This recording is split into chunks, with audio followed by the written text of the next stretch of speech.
What if the relationships that break us aren't random, but reflections of the invisible beliefs we've been carrying all along?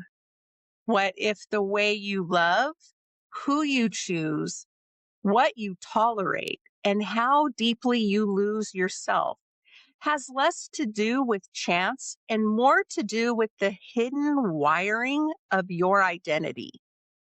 Welcome back to the Kink Your Way podcast. I'm your host, Leann Herron, and today we are joined by Dr. Stephen Paul Edwards, international speaker, spiritual counselor, and the author of The Venus Flytrap.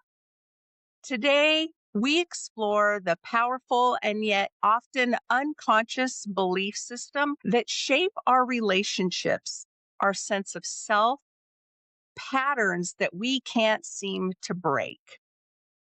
Dr. Edwards brings a rare blend of lived experience and deep spiritual insight. From high stakes business success to emotional collapse and reinvention, his journey is as raw as it is transformative. His book, The Venus Flytrap, is not your typical love story. It's a gripping, real life account of passion, power, obsession, and the devastating cost of losing yourself in the wrong relationship. This conversation goes beyond surface level help.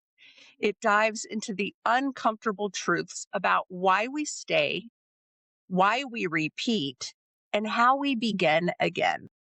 Dr. Edwards, welcome to the Kink Your Way podcast. I'm so excited to have you joining us today. I'm excited too, Leann. Thank you so much for having me. I think we're going to have some fun and we're going to have some powerful insights that perhaps can help your viewers to apply immediately in their lives and make a difference. So that's our goal, right? That's our goal. So we'll get started right away. Can you share a little about yourself and how you got here doing the work that you're doing in the world? All right. Well, let me give you a kind of Reader's Digest because obviously there's a lot more to it than just a superficial. But, I had a traumatic childhood growing up, as pretty much everybody did. The trauma not ended, but pretty short order put me in a mental institution. As I call it, an insane asylum, right? Because I kind of went insane in terms of what the real world thinks of as sane, whatever that is, right? As a result of this, I went through a long period of depression and then had some other life experiences that caused me to become very destructive to myself, drugs, your self-destruction, right? And then I came to live in America and I decided that I wanted to clean up my life because all Americans are very healthy and clean living, right? I'm just kidding, right? But that was my perception, right? Perception is reality. So I came over here and really started to live a healthier life and then became interested in personal development. Found my way to be working with Tony Robbins, which had a profound effect on me. And then I became drawn to the more spiritual teachings. Back then it was Wayne Dyer, Neil Donald Walsh, James Redfield, and others, right? So then I left working with Tony and I started my own mind, body, and spirit events and writing about it and doing transformational events. At the end of which, very often people would come up to me and say, I know this is just the beginning of the journey. Would you be my coach? And of course, you can't just do that. You got to have licenses to do that because otherwise you can get in a lot of trouble, right? I'm like, I'm not going to go to college for 7 years and become a psychologist. It's not going to happen. And then some of my spiritual friends said, well, you can become a spiritual counselor. And I go, what the heck is that? Right. So anyway, so they explained it to me and said, you can get a doctorate in that. And then you have licensure, right? And it doesn't take 7 years. I went, I'm in. So I took this course and I got my doctorate. And so that allows me to give counseling because I'm a PhD in spiritual counseling, right? So that's why I got it, right? I didn't really set out to get that. I just got it because it was going to be a tool that would help me be able to do what I do. And so I've never, ever called myself a doctor. It's just like, that's just something I can do. I can do that counseling. Did it for 25 years. Still do it. But, when I was talking to my, I have a coach for just about every area of my life. They probably fill a room. But anyway, I have a book coach, right? So he's he's reading through my stuff. And he goes, you have a PhD in spiritual counseling? I go, yeah. He goes, well, you're a doctor then.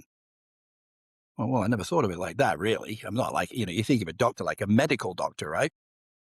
He goes, no, you're a doctor. You should put it on your book. I went, really? He went, yeah. Okay. So now people call me Dr. Stephen Paul Edwards because I put it on the book.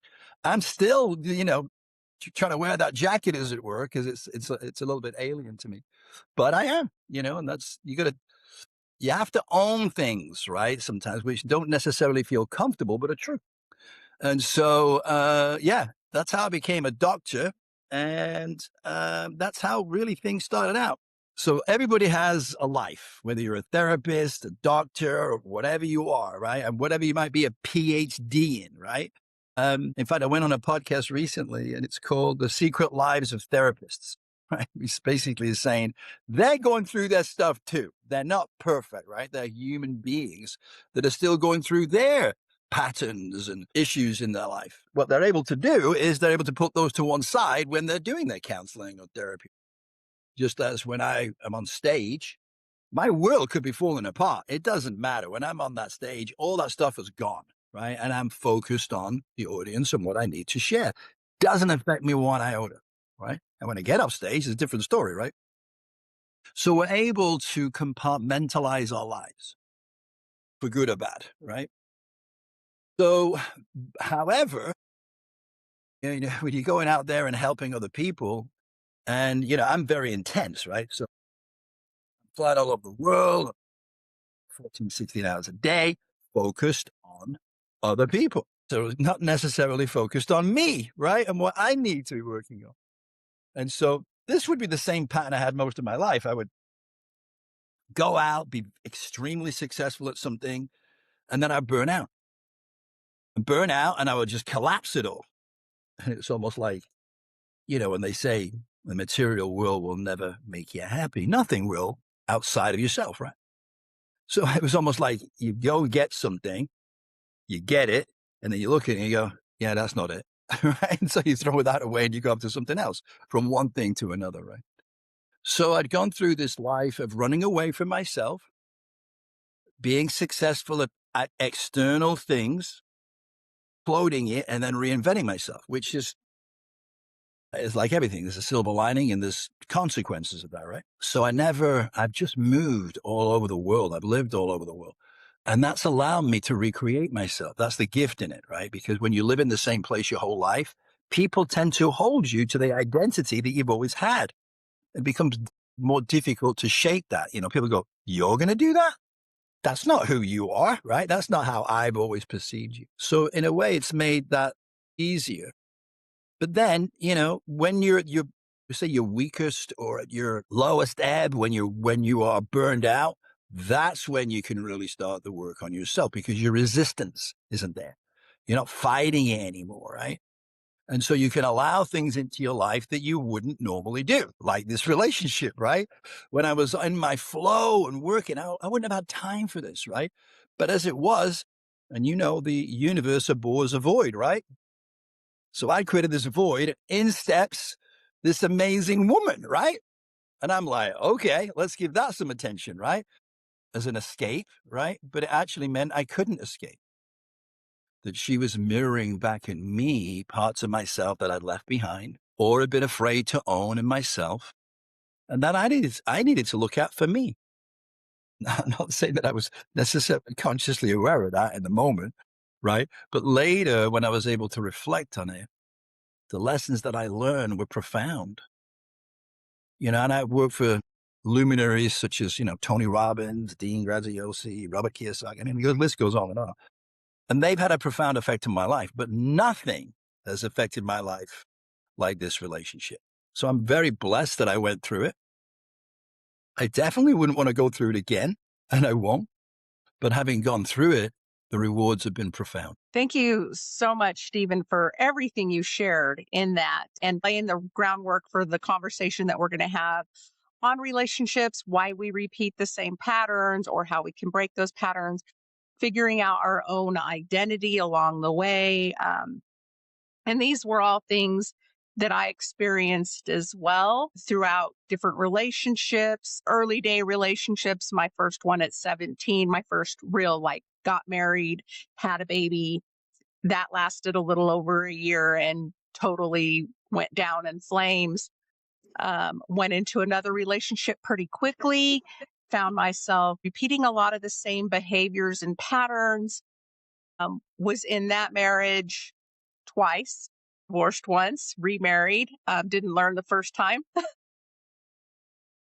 But you learn a lot of lessons. And if you remember to take that away from whatever the situation was, it's a power that we possess in those lessons. And I knew when I got out of that relationship that I needed to focus on me. So, like you said, when you kind of crash and burn, or hit the wall in overwhelm, which I also did, from burnout from work.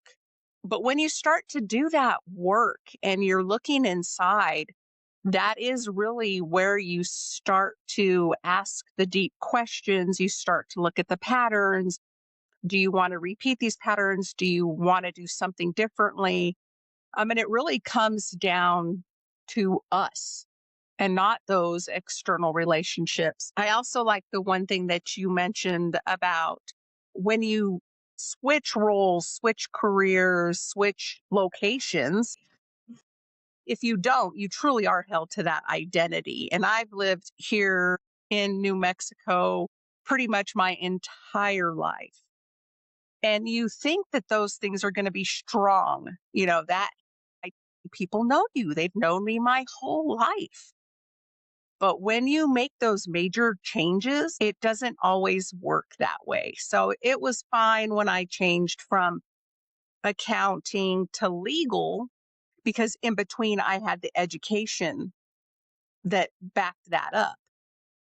Even though when I changed from legal to coaching, I had that education that backed it up. That identity shift was really hard. And you think, oh, I'll be able to help my friends, my family, people know me. I'll be able to have steady clients. That does not happen. And it's hard. It's hard work, but at the same time, I think that's what really propels me to create the audience that I do want to help, not the focus of who I should be able to help or who I thought I could help, but who I truly want to help. And I hear that a lot with you. And I loved researching your background, and learning about you getting your doctorate, learning about you working for Tony Robbins. I was definitely in that group for about 5 years, and it was very beneficial to me professionally.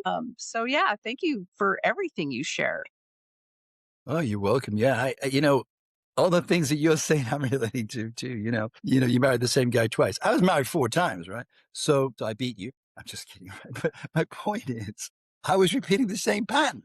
Sometimes people would say to me, kind of tongue in cheek, they say, "You've been married 4 times, 4 different women. What was wrong with all those women?" And you go, okay, yeah, well, 4 marriages. During all those marriages, there was only one constant, right? Me, right? So it was me.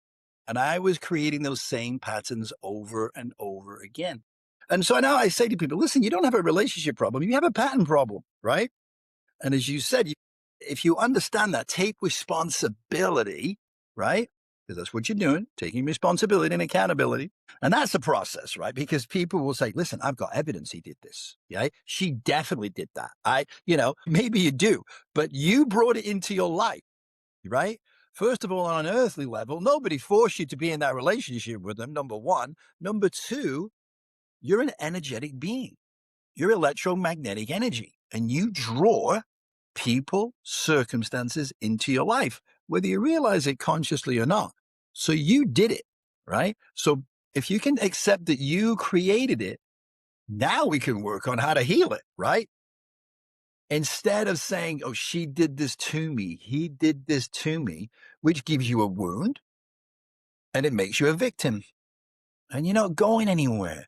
As opposed to if you say, they didn't do it to me, they did it for me. Now you're seeing the gift in it. And when you do that and you look for the opportunities, the learning, the healing, now you're wiser. And that's how you create wisdom, by taking the experiences in your life and recognizing, taking ownership that you, in some way, shape, or form, you drew that into your life. And then people, listen, that's intense to some people, right? In different ways. Like for women, we'll say, so you mean I attracted this abusive man into my life? 100%. Now, I'm not going to say that right out of the gate, right? Because they'll kill me, right? But they did, right? And so what we're going to discover is, well, how? And that's not by me telling them. It's by me asking questions. And by asking those questions, who's going to tell them? Themselves. They're going to tell themselves. As hard as that is, and then there's going to be tears and there's going to fight it and resist it because there's a part of them that knows it's true, right? They just didn't want to face it because that is painful. That's extremely painful, right? And very difficult to take responsibility for. But like I say, look, I didn't say it was going to be easy. I just said it's going to be worth it, right? So you have two choices. You can be a victim for the rest of your life.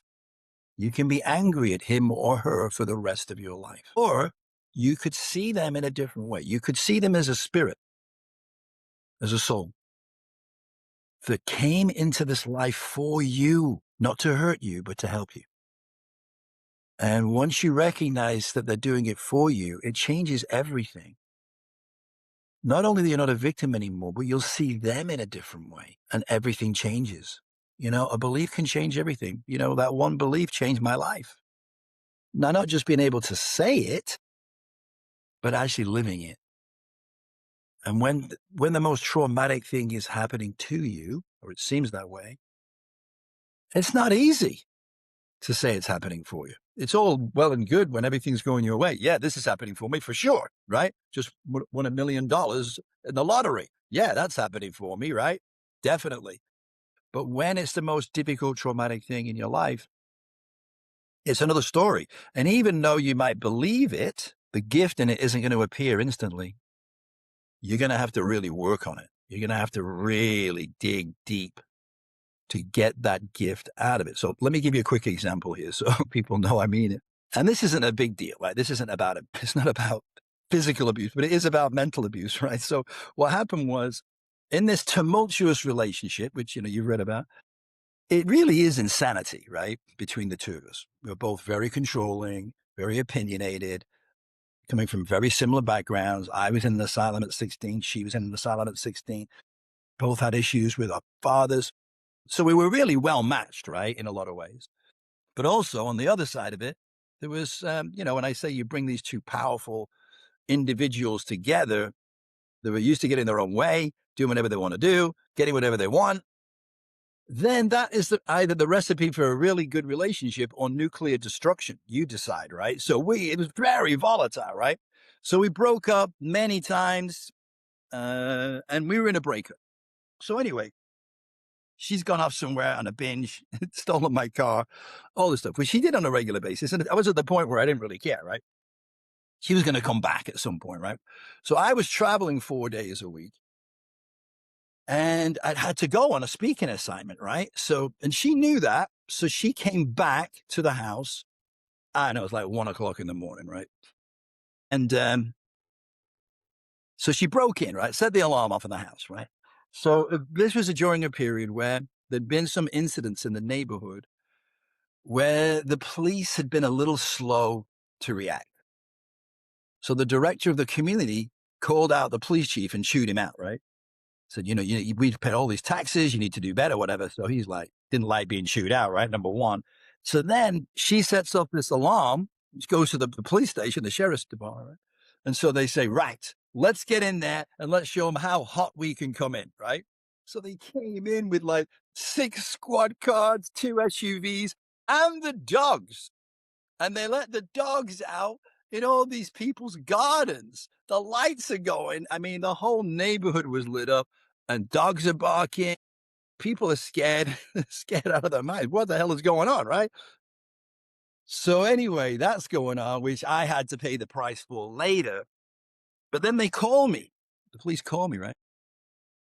We were on first name terms by this point in the relationship, right? So then she's here. I go, okay. I said, but listen, she wants to get in the house. I said, listen, under no circumstances do you let her in that house. I'm telling you, it would be a mess, right? So he goes, well, listen, I'll have to call you back. So he calls me back and he says, listen, we just talked to the chief and he says, we have to let her in. We've been out here a bunch of times. It's obvious she lives there. We got to let her in. So now I'm worried for the next 3 days. What's the house is going to look like when I get back? I get back and I walk, of course, she's gone, right? She's not going to want to get. So she's gone. And I walk in the house and it's like, everything is fine, right? Everything is exactly where it was. Nothing moved, nothing damaged. I'm like, wow, that's kind of crazy. So I go in the kitchen, I put the kettle on. I come back in the kitchen and the kettle's not boiling. So I go over to the kettle and I look behind and she snipped the cable to the kettle. Now, you already know what I'm going to say next, right? That's not the only thing she did that to, is it, right? She's cut the electric cable to everything in the house, the TVs, the lamps, everything, right? And so when I discover this, I sit down and I go, yeah, and that's not it, is it? Right? So then when I was a kid, I had trauma with my clothes. So my mom used to send me to school in like school clothes that were going to, some of them I would still be able to fit in today. So it was humiliating because you know how kids are. Right? And the teachers weren't any better. So I had to get out of this pain. So by the time I was 9, I was buying my own clothes. So clothes became very important to me, right? I had to be immaculate. I had to look good so I didn't get humiliated. So you can imagine at this time I'm making a lot of money, right? So I had a wardrobe to die for, right? And I go, no, please, please tell me no. So I go to the closet, Leann, right? And then I get to the closet and guess what? Everything looks fine. So then I go in the closet and I pull the clothes back. She's cut them all up, right? Everything, right? My shoes. Can you imagine someone cutting up your shoes? My God. So my point is at that point, Leann, I did not say, well, it's fine. This is happening for me. That is ridiculous, right? I was so mad. Everything went out of the window, right? So frustrated, so mad. So I didn't recover from that in a few minutes either, right? So whatever it was, 24, 36 hours later, I finally sit down in an armchair looking out of the window over the lake and I go, okay, so this happened for me. All right. You're going to need to explain that to me. This is going to be good. Right. I talk to myself a lot. Anyway, so then I began this process and it's a process. You're not going to get it right away because you're still angry. You're still emotionally hurt. You know, all these things, you know, I've been betrayed. She did this to me. It's all going through your head. Right. But finally, by keep pushing, no, there is something here. I got to find it.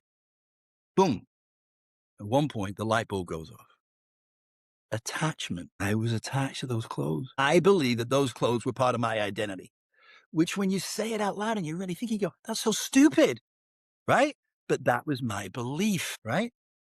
Now, that was just the beginning, right? Because once you find one thing you're attached to, what's going to happen now? Now you're going to now realize other things you're attached to, right? That you've also got to let go of. And the other point of this, and by the way, in the end, I let go of it all, but, but that wasn't an overnight thing either. Right? But the point of the matter is this. If I didn't have that belief, I would still be angry at her to this day. I would still be a victim to that to this day. But because I believe this wholeheartedly, I'm committed to it, I found the gift in it all. And that then mirrored through the rest of my life, right? It mirrored back to my childhood, to where that came from when I was a kid going to school. And it mirrored to the rest of my life to say, I'm not going to become attached anymore, that less is more. When you own things, they are possessions. And there's a reason it begins with possess, because they possess you. Number one, they take energy, hard work, compromise to get them. Then you got to work to keep them, maintain them. Then you got to work hard to go get new ones because those old ones are going to go out of style, right? It's a never ending cycle. And when you can release yourself from that because of a belief, that's life changing, right? So when I say less is more, when the less stuff you have, the more of you have, right? Behave, right? The way you be is going to determine what you have. And so that changed my life.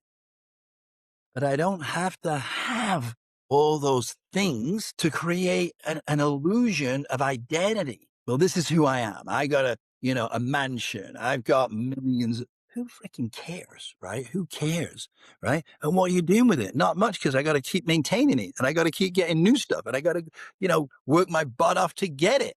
So when do you enjoy it? Really not much. And that's what happens to a lot of extremely wealthy people, right?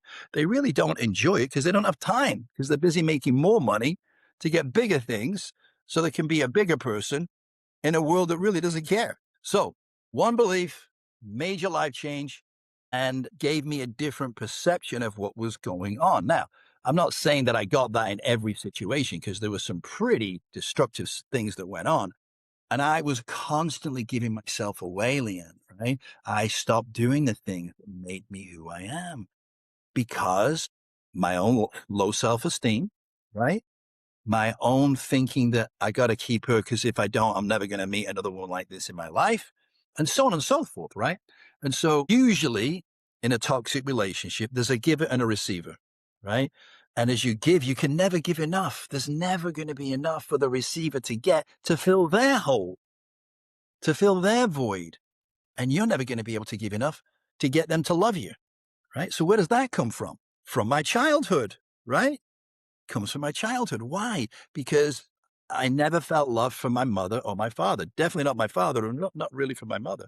So what did that mean? It meant when someone would compliment me, it made me uncomfortable, because I wasn't used to that, right? And so I'd push the compliment back. And then what happens? People don't compliment you anymore, right? And then I never had any intimacy. I never learned what intimacy was. My mother never gave me any physical validation or verbal, right? So later in life, when you're getting into relationships, and of course, intimacy is a very important part of relationships. I'm not just talking about sexual intimacy. I'm talking about emotional intimacy, right? And that leads into the bedroom, doesn't it?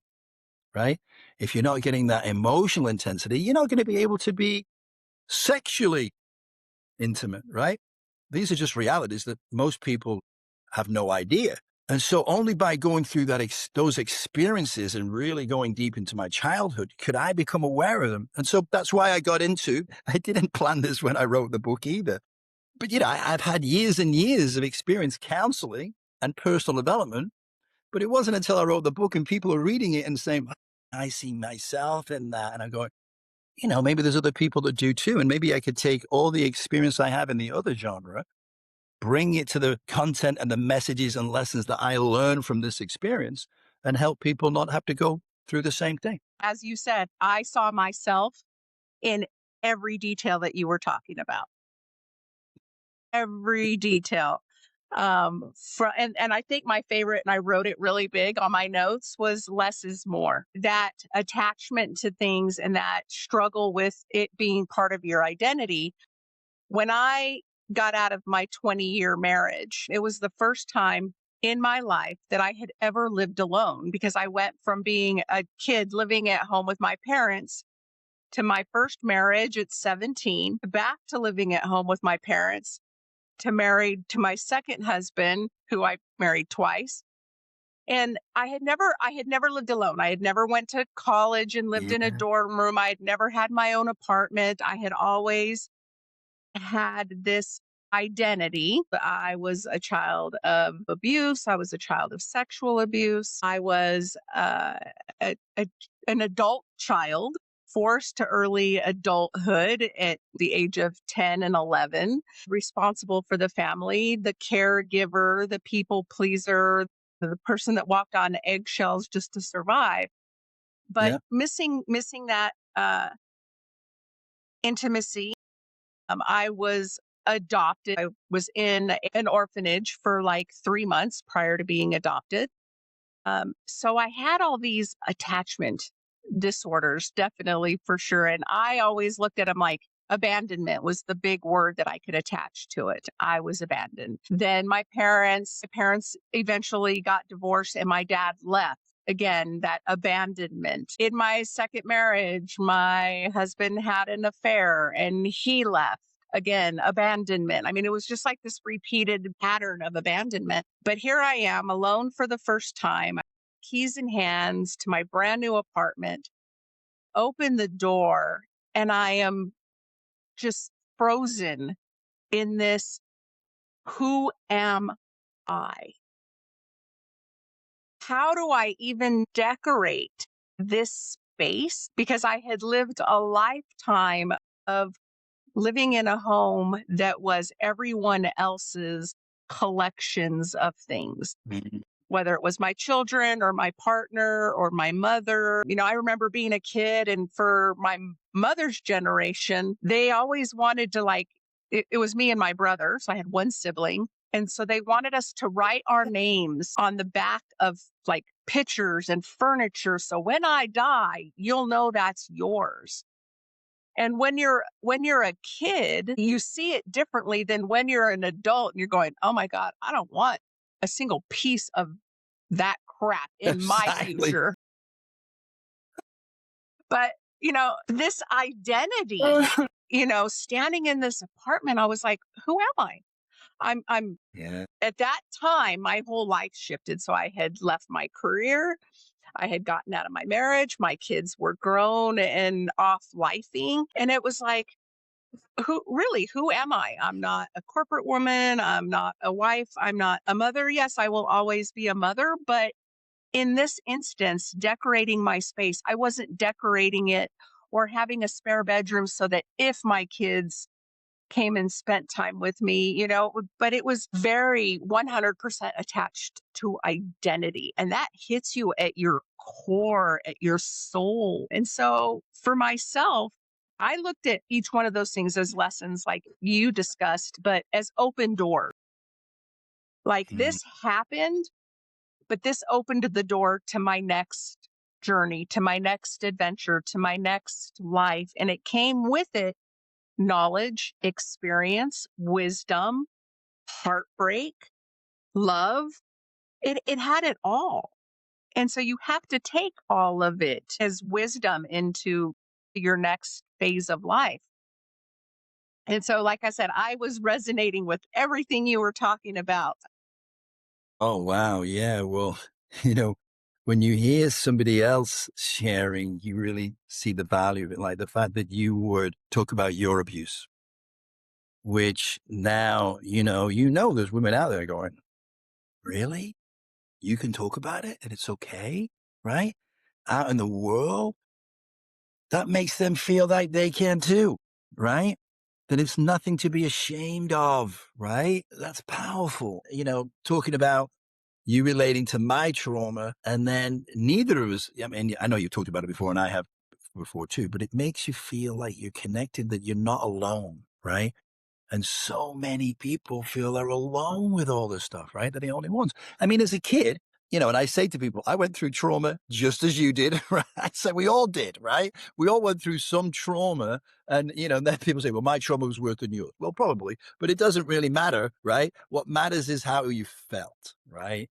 Your trauma might be worse. And very often when people tell me their trauma, just like you did, I'm like, holy shit, mine is nothing, right? I have no problems, right? By comparison. But for me, it was so traumatic, like walking on eggshells, like you said.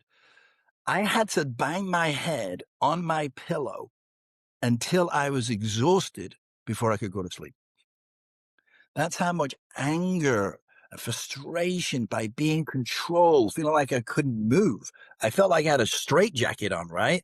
And then I ended up with one on, literally, right? I ended up going to the insane asylum and they were wrapping me up. Even though when I went in there because I was feeling so high. I was feeling so good, which was kind of an irony, right? I loved everybody, right? But then they had to bring me down because that's not normal, right? So they had to bring me down with drugs, with electro convulsive therapy, all these different things. And then I was depressed and they said, okay, now you're normal, you can go home, which is kind of funny. But anyway, so these things happen in our lives and we can't see the silver lining at the time, right?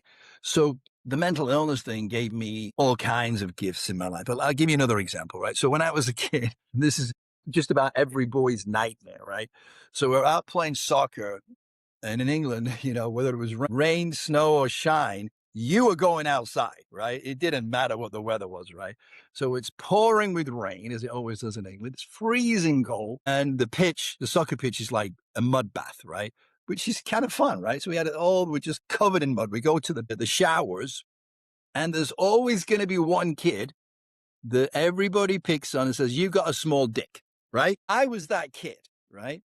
The problem was it doesn't stay in the showers that one moment. That becomes now the whole school is going to ridicule you for, right? And the reason that people do that is because they don't want to be that kid. So if it's somebody else, thank God it's not me, right? But that stuck with me, right? This humiliation. And it really tore into me, as you can imagine. So now I am paranoid, fearful of having a physical, intimate relationship with a girl. However, the silver lining of that was I became extremely good in the bedroom because I had to make sure my partner got pleasure. So me giving pleasure was far more important to me than me having pleasure, right? So I became really good at it, right? So that's a pretty big silver lining, right? For most guys, you go, "Holy crap! I wish they picked on me," right? So just case in point, there's going to be a time when what happened becomes a gift for you. It becomes a way for you to heal and for you to be able to heal other people. But you've got to be prepared to be vulnerable. So the first time you talk about being sexually abused, it must have been terrifying, right? Had to have been, right? It took tremendous courage to come up and say that, right? But on the other side of that vulnerability is everything you want. So what you learn is, I'm sure which is why you can still talk about it now so easily, is vulnerability is a power. It's an amazing power. When you can become vulnerable, it frees you in a way that you could never have known until you did it. You had to have faith to do that because you did not know what was on the other side.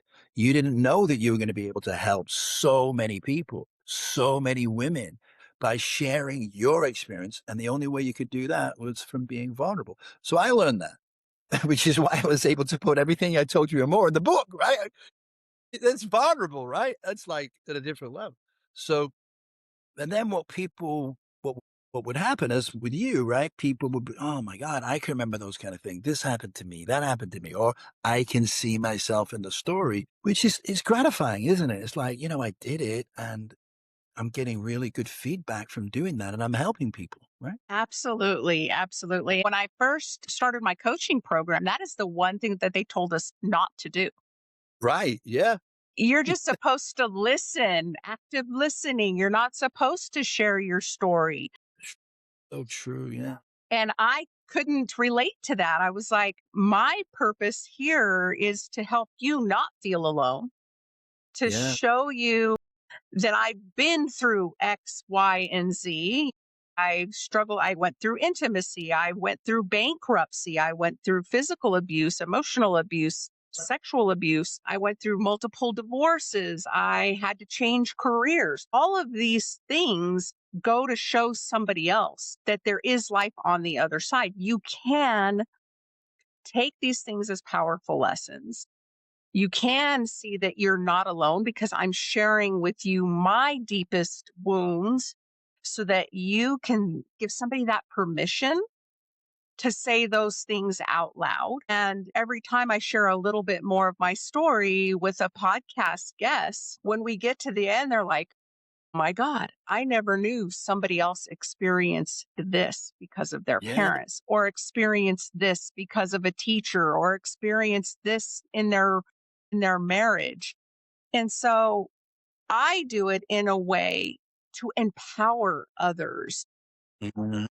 and to see, there is a light at the end of the tunnel. There is life when you leave, because I grew up believing you had to stay in that Mhm. marriage, no matter how bad it was, until one of you died. There wasn't another option from where I Yeah. was as a child, seeing, Yeah. my mother was one of 13. So seeing all my aunts and uncles stay in these horrible marriages until one of them died. And then you could Yeah. leave, or, and it's just, If I can help one person not be alone in what they're experiencing and help them see the path to get out, help provide them what they need to make those decisions for themselves, because you're not going to Hmm. do it until you're ready.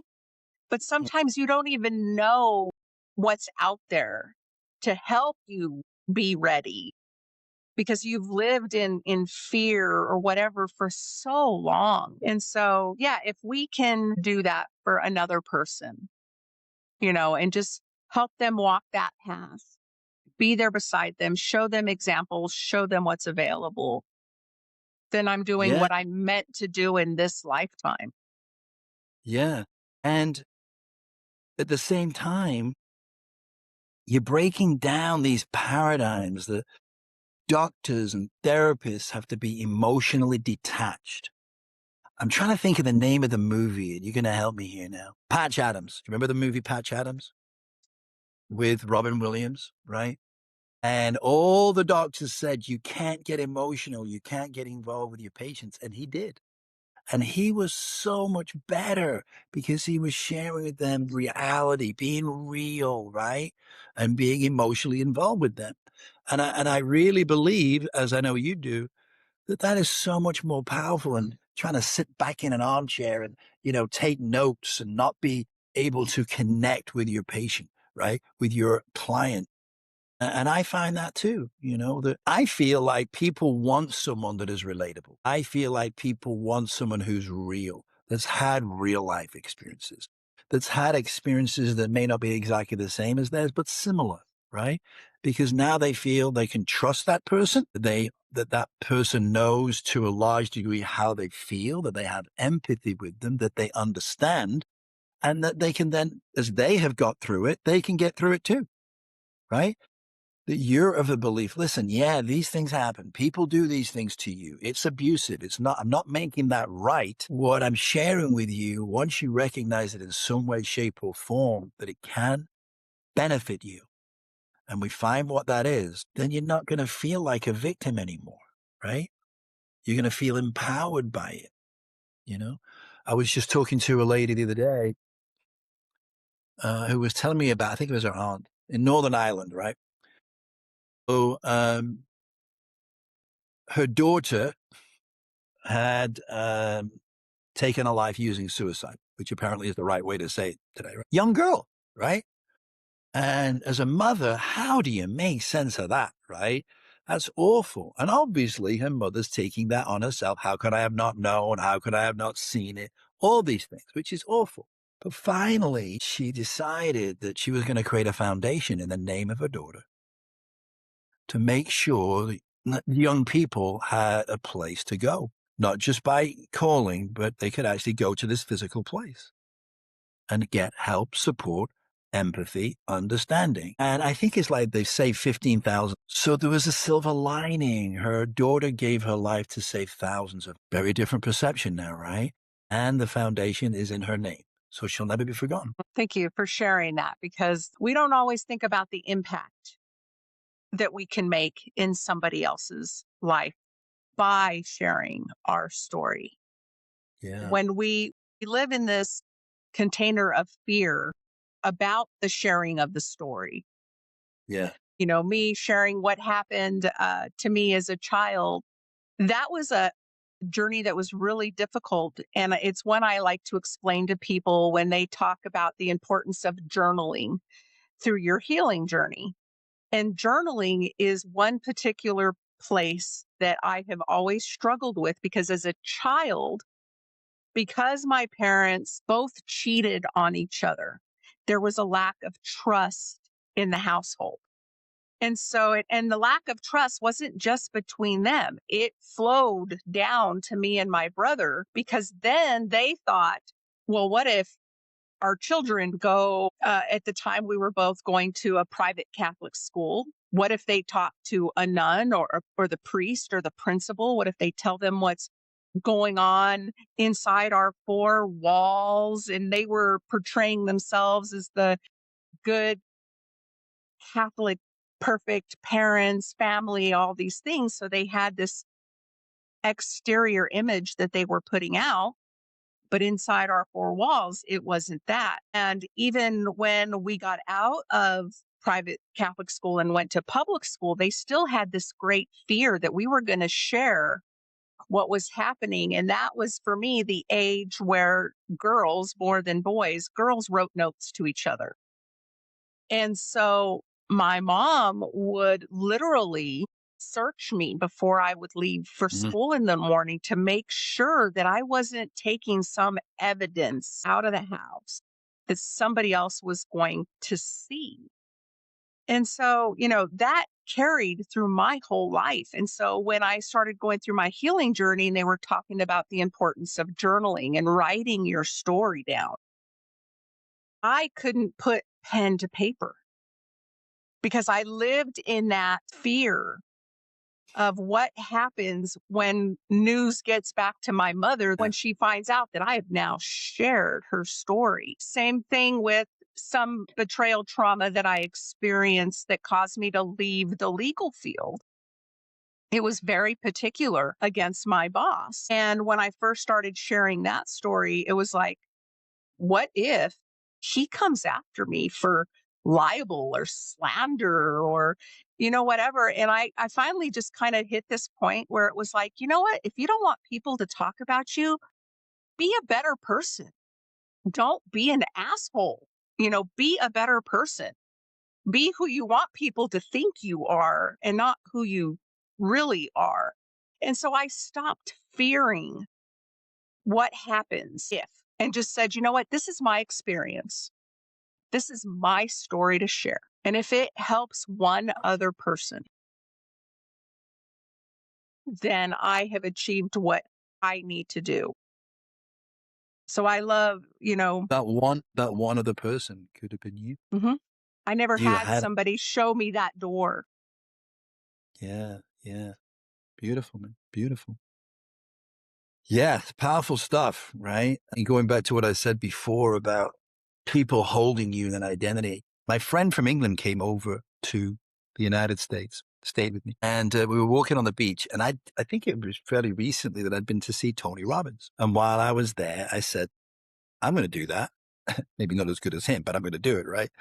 And so I was walking the beach with my friend from Blackpool, where I was from. My business had just failed, and I was really thinking about what I was going to do next. And I said, I'm gonna do what he does. And he said, "You, right? You? How are you going to do that?" You know what I mean?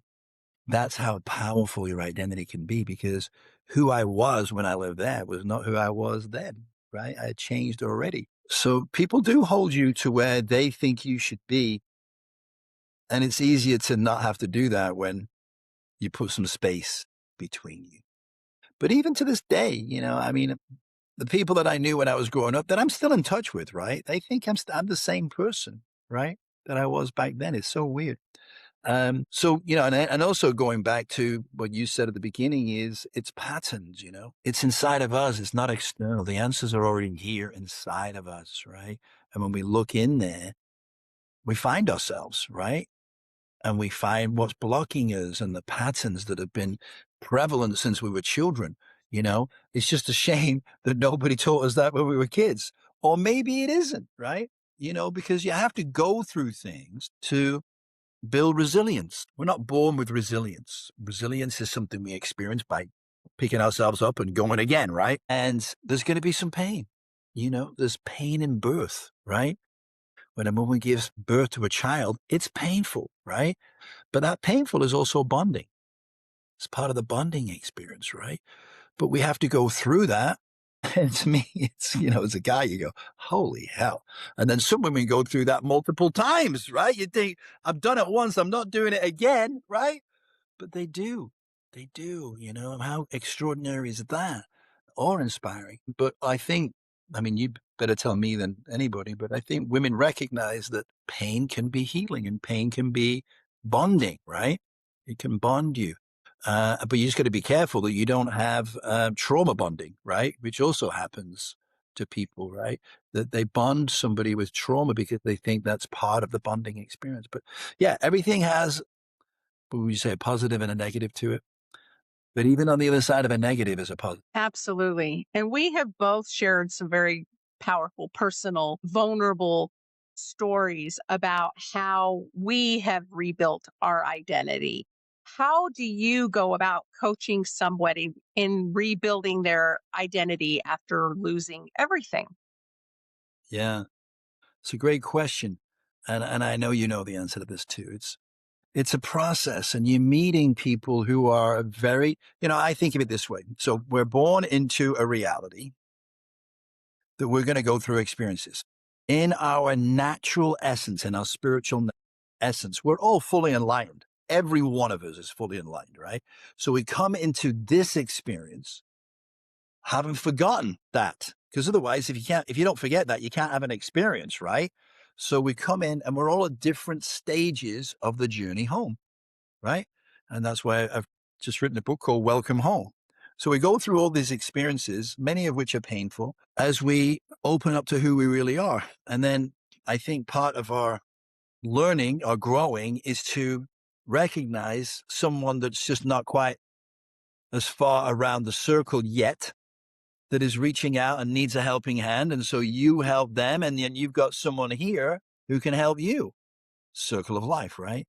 Until we end up at home and then we do it all again, right? So that's just how I feel about that. And so when somebody comes, and I look at it this way, if someone is going to look at you to help them, they're coming into your care, right? And so you really have to take care. You have to be kind. You have to understand that, where they are. And the only way to know that is to spend time with them, get to know them, ask questions, so you know where they are in that circle. Because then you got to relate to them from where they are, right? If someone has gone through all the things that you and I have been through, then you're going to start with them at a different place than someone who has no idea any of this. They're still a victim. They still think that everything in life has happened to them. You got to be gentle, right? You can't just say, well, it happened for you. Give me a call next week. Right? They're gonna go, what? So it's a process. And so you become, and this is a turn of phrase, and you probably heard it before. The journey home is back to your heart, right? Your heart is your home, right? That's where your home is. And I do believe that as consciousness evolves, we're going to spend more and more time in our heart and less in our mind. But that's a journey, right? And for most people, that journey hasn't even started yet, right? But if you can really connect with someone at a heart level, then, and you've got all these tools, skills that you've learned over the time you doing your work, right? Well, you can't use them all at once anyway, right? So you become a heartist, right? You're an artist, right? You're taking this palette of tools, understandings, healing tools that you have on your palette. And so, as that artist, you're making a decision based on what you know about this person. And some of it's intuitive, right? You can't know everything about them, but just from the way they talk, the language they use, how they talk about themselves and others, right? You're getting a real sense of an essence of where that person is right now. And so then you make choices as to what specific tools, experiences, that you can give that person to help them move further along on their journey, right? So people say, well, tell me what the structure of your session is. And I go, I have no idea. Right? I don't know what we're going to get into, right? But we're going to do it in a way that best serves, you call them a client or the person whatever name you give to the person you're helping. And then you can help them specifically rather than having a set agenda. We're going to do this and you're going to do that, which may or may not serve them. Absolutely. Oh my goodness. I absolutely love the term heartist and Yeah. that palette of tools. I don't think I could have come up with a better way to kind of define who I've become through this journey. Yeah. Um, and, going through trauma, experiencing all these things, throwing myself into the research and understanding of where did this come from? Why am I experiencing this symptom, really learning to unpack my childhood, each one of those paths that I went down the rabbit hole to learn more about what I was experiencing and what that was in my life, and understanding how the body holds on to trauma. I had never heard that before. That was something that, came up during that research phase of understanding. But what it led me to do was to be this connector and collaborator. And that's what built the podcast, because I wanted to collaborate with people that had helped me in my journey. So it started with my herbalist, my hypnotherapist, my sound healer, working with other coaches, working with psychotherapists, different practitioners, both in Western medicine and alternative medicine modalities. And that way, when I was meeting with a client and I was seeing, things that they had experienced, I was able to provide this palette of different modalities, not just because a lot of people will say, "Oh, I can't meditate." Well, I didn't think I could either. And that may work for you and it may not work for you. It worked great for me, but that doesn't mean it's going to work for you. But I have this wonderful toolbox full of these different modalities, and I can explain each modality, and I can give people a story or a connection by, instead of saying, "Oh, here's a business card or here's a website that you can go to." It's, I interviewed this amazing individual on my podcast, and, why don't you take a listen and see if maybe this sounds like something that you might resonate with, if you connect to their story, because every one of my guests, just like you, Stephen, have a story of how we got here. And that's why I like to start that as my very first question. Because if I say, "Okay, I interviewed this person, go and take a listen to the podcast episode," they're going to hear that story first. They're not going to hear all about you getting your PhD in spirituality, or they're not going to hear about you working with Tony Robbins. They're going to hear the story of your childhood, what you experienced, and what drew you to doing this work. And then you go to the next phase about what it is you do to help somebody else in this journey. So for you, it's coaching, it's being up on stage, it's being an author and sharing your story through the written word. You have now provided people multiple avenues that are going to resonate with their learning style. So their learning style may be like, "Oh my God, I want to work with Stephen one-on-one." Your style may be, "I want to go and experience Stephen live up on a stage. I really enjoyed watching him." Or it's going to be, "I want to go and buy his book." It's going to, you've opened all these different paths. And so for me, my creating the podcast was that path that I could provide to somebody else. And I can introduce them to people all over the world who, when you watch enough episodes, you all see we have all experienced trauma. We've all experienced something. And now Yeah. we're here to help you walk your path in the shortest amount of time, in the most gentle way possible, and in a way so you're not alone. And you can do this in the safety of your own home. You can do this while you're on a road trip. You can do this in between your house and the grocery store. Yeah. You can do this while you're washing dishes. Yeah. I want to provide that path for people to be able to find what they're searching for. Yeah. Oh, yeah, I agree. One of the things that I use a lot is humor. And the reason I use humor is, we just talked about patterns, right? So humor interrupts patterns, right? And when you interrupt a pattern enough, you can't go back to it again, right? So sometimes people will say, "I'm so broken," right? And I go, "Really? Can you send me a photograph of that? Because I can't actually where the breakage." You know what I mean? And they go, they'll laugh a little bit. But now, even if I only do that once, the next time they say they're broken, what are they going to think? They're going to go, "Well, I'm not actually broken," right? You see what I mean? Right? I mean, it's just one little example, right? And it comes naturally to me. Why? Where does humor come from? It comes from pain, right? It comes from pain, right? And the reason you become really good at humor is because you had to interrupt your own patterns, right? What do they say? If you don't laugh, you're going to cry, right? So I actually sometimes I find humor in things that people could be insulted. Why are you laughing, right? Because in my head, I just thought of something humorous about what they told me, right? So I can see humor in almost anything, which gives me a power, right? It gives me a power. So, and the more I do that and interrupt patterns, well, this isn't the only thing I use, obviously, but I mean, it's one of the things I use because I use it on myself. I use it on my family. I use it on my friends. Not like they're thinking that he's doing therapy with me, but it just breaks the pattern. We're out of that now. Now we can move past that.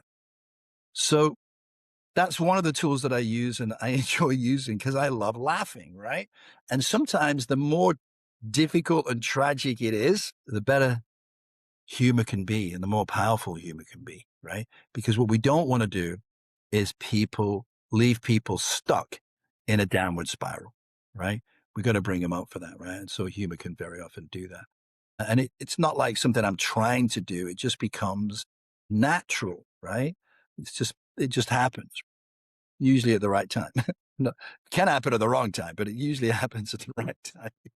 I think it's great. I think that's a wonderful tool to use with people to break that pattern, to lighten the mood, to bring them up from the depression or anxiety. It just stops right in the middle of it. I love it. I My husband has that ability to bring humor up in the most weird times, but we laugh. I mean, when we talk about our relationship, we talk about it in different phases of humor. Something silly that I said, and he's like, that's going to be on my gravestone when I die, is, this oddball thing that you said, or, things that I remember for some of the crazy shows we watch. And I can throw it out there as it relates to something, and it'll take it from serious to hilarious, and that really does Yeah. it. It's a great tool for breaking that pattern. So thank you again for sharing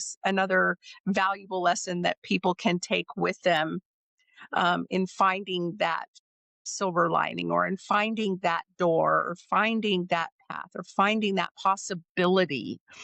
And I know that you have so generously offered a couple of free gifts for my listeners. I want to make sure to include them in the show notes, but can you talk about the free gift that you're offering here? Sure. So you kind of have a choice and you got to make the choice here, Leann. So your viewers can either get the first three chapters of the book complimentary, or if you would prefer, I just finished it's a guidebook. It's not like a full book, but it's a guidebook on the 7 signs of a toxic relationship, or as we call it, the 7 signs of a Venus flytrap relationship, right? So, and you can let the team know whichever you feel is the best. There might even be a way for us to give you both. I don't know, but ask them about that. And then the other thing is, if people are, feeling some kind of resonance and would like to talk to me a little bit about me doing some work with them, there is also a link for a complimentary 30-minute consultation with me, so we can see if we're a good match and that we could work together. Wonderful. Thank you. Real quick, can you tell people where they can connect with you? Again, I'm going to make sure and include all the links for all the places in the show notes. Okay, well, the website is VFT, V for Venus, F for fly, T for trap, 23com, and there's all kinds of things on there, right? The coaching is on there, the books, and all the books are on there, but there's also a lot of blogs on there too, which are really really cool to read. Why did I read this story? What else is there to know about Tomas? What is there else to know about me, about relationships and how we get into them that not necessarily don't feel like the right thing at the time, and all kinds of other stuff, right? There's a lot of stuff on there. So it's an interesting little playground if you want to go on there and have some fun. Oh, and by the way, on there as well is the theme song for the Venus flytrap. It's an amazing song. You won't believe how good that song is, that was gifted to us by a songwriter and a composer And it's just beautiful, and it captures the whole thing. You'll wanna cry. It's so good. It's just so beautiful. Anyway, that's on there too, and you can listen to that for free as well. You don't have to buy it. You can listen to it, and, I'm pretty sure you'll enjoy it.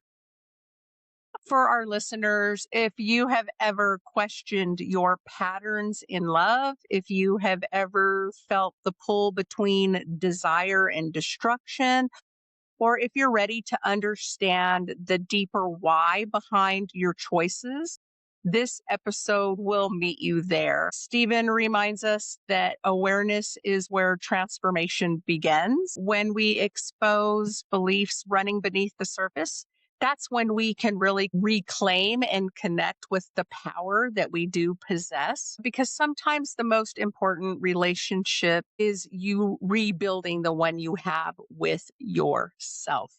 So thank you, Stephen, for your time today, for the vulnerability that you shared, your story, what connected you through your journey to this relationship. We're going to talk again soon, more in detail about Venus flytrap. But for people to go out and grab those first three chapters, once you get started, you won't want to put it down. And you will see those connections to those patterns and how Stephen's been able to break those patterns, learn from them, and share them in a way that, again, provides you a different path to your learning. So, Stephen, thank you so much for your time today. Thank you for having me. I appreciate it. It was wonderful, and I knew it would be. I did as well.